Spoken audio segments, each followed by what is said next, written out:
YouTube? Welcome back to the channel. If you're new, make sure you subscribe. If you're over there, make sure you leave a like. In today's video, I got a good one. We'll be taking a look at an Easter Unlimited T-Stamp Ghostface mask. This is the mask in question. This is a T-Stamp Ghostface mask. As far as what we'll be doing, we'll be reviewing it, going over paint and detail, as well as comparing it to some other masks. I don't have much else to say. If you do happen to enjoy the video, make sure you leave a like. If you're new, make sure you subscribe. Let's jump into it. Here we are, and here's the mask in question, the mask that we'll be taking a look at. As far as the mask itself, I did not plan on ever picking this mask up. I never had a need for a T-Stamp. I did have one in the past in my old collection that I did get rid of. Me personally, I never had a reason to pick another one of these things up because I'm going for specifically more movie masks. However, I did end up seeing it for a good deal. Picked this thing up for only $25, which is a steal for one of these masks. They're currently going for like 40 to 45. Even some markets going for 80. So definitely was a steal. I had to pick it up at that point. But without further ado, like I said, we'll be talking about paint, detail, vinyl, the finish of the mask, overall shape, and then also, like I said, I will be comparing it to some other masks. But let's go and get into this. Now let's get into some very distinct details that y'all can tell on this mask to tell it apart from other masks. Right away, what you want to notice and look at for this mask to notice it's a T-Stamp mask is these eyes on it. Usually on most T-Stamps, it is real bulky looking at the top of the eyes. The eyes do come closer together. As well as some copies of a T-Stamp will have bigger eyes. Mine does not. I have the smaller eye copy. But a big thing I notice on these will automatically be right here. This area right here around the eye will be very bulky, almost like a box shape. Same thing with right here. Usually it is prominent on other masks, but it's more rounded off. But I notice on T-Stamps, it seems to come more bulky in those areas. As far as eyes, it's gonna be hard to use the eyes because like I said, some copies come with big eyes, some come with small. Same thing with the nose on this thing because a lot of EU masks have different painted nose, so it's gonna be hard to, distinguish this mask compared to other EU masks as far as using the nose to do that. However, the biggest thing you wanna look at on this mask is this mouth. As you can see, the mouth on this mask is very big. Now, when I say mouth, I mean this whole entire area right here. It starts out really big at the top, and of course gets smaller as it goes down. So obviously you would know it's not a HN mask because a HN would be big to big.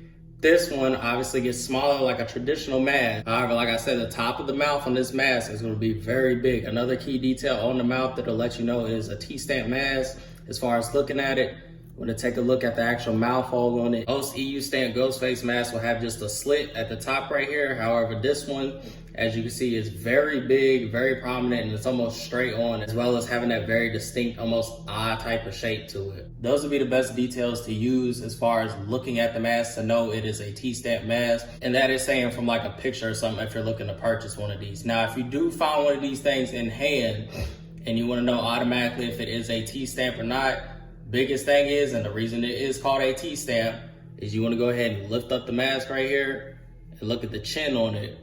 And as you can see, right there on the chin of the mask, that'll be how you see automatically if it is a T-Stamp mask. It'll be your biggest thing to give you that. Now jumping into paint, detail, and vinyl on this mask. As you can see, the paint on this mask is pretty much perfect, just like almost any EU mask, pretty much. The eyes perfectly painted, as you can see.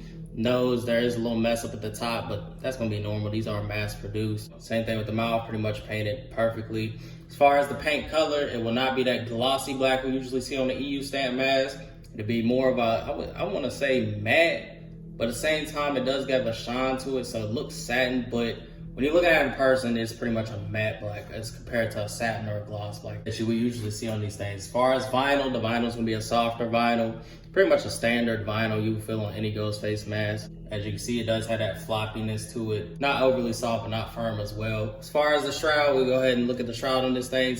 A standard polyester shroud, nothing crazy about it. I did think it was a cotton shroud because it is thicker, but I'm guessing this is an older copy and that's the reason it is thicker, because it is just a standard poly shroud.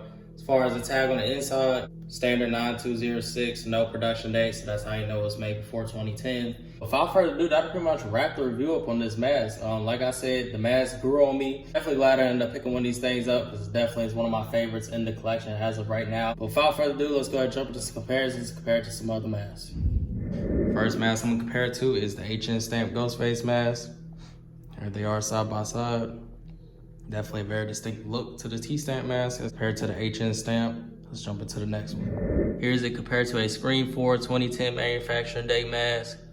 As you can see right there, Definitely a big difference. Like I say, you can kind of see now with it being side by side. The black paint's definitely more flat paint as compared to that super glossiness. Here's it compared to the new age mask. Definitely a different look, but I thought it'd be cool to put them side by side. Here's it compared to the new 25th anniversary mask. As you can see, definitely a different look. Here's it compared to a pre-2010 mask, aka pretty much a Scream 3 era mask. However, it's not the mold that was used in the film.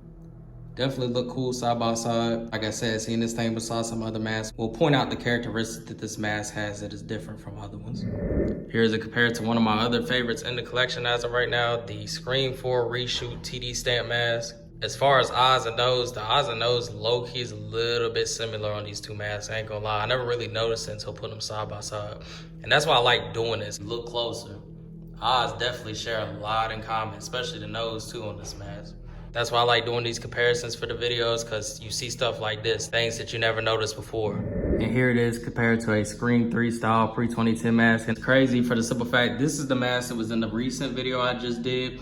I did not think that this was a Scream 3 style mask. But as you can see, after straightening this thing out, it definitely looks like a Scream 3 mask. I'm not gonna lie. It's eerily similar to the actual Scream used mask, and it even has that crooked jaw to it that the Scream used mask actually does have, which is, it's just weird, super crazy. I didn't think that that's what that mask was. Clearly I got proven wrong, but as you can see, there they are side by side. Definitely a different look to them. Like I said, very distinctive on this mask will be the big mouth that it has, as you can see, compared to other masks. And why not compare it to an ultra white? Definitely it's gonna look better in the ultra white. Every Ghostface mask does, because these things are just, ugh. But as you can see, for anybody who wants to see it, that is them side by side. But that'll pretty much wrap up my review and comparisons on this mask. Y'all let me know what y'all think about it down in the comments. If you're new, make sure you subscribe. If you're new, make sure you leave a like. Till then, I'm out. Stay tuned.